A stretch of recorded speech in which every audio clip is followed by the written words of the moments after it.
Jonathan at Cactus Car Care. Today we're going to show off a little stupidity by the transmission shop.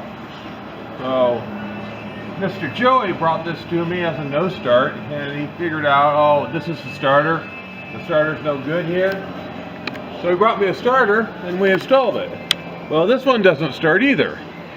We got good everything going on. It seems like we tried to, and all we get is that sort of thing.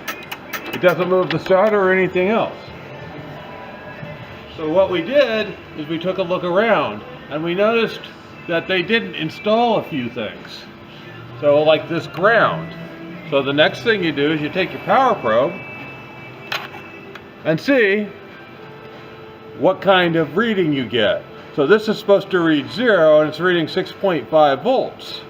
This is not good. So we take out the ground where they took it off and left it off.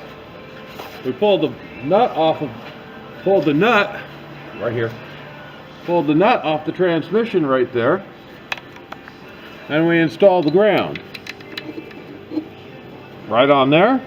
Now, as this is not going to be a real good ground right now because it's not tight, but let's see if we get a better reading.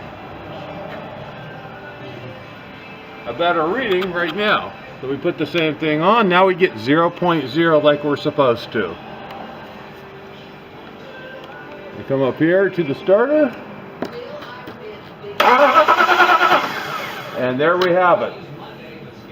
Whenever you have something that sounds like it's working and not really working, you can show me.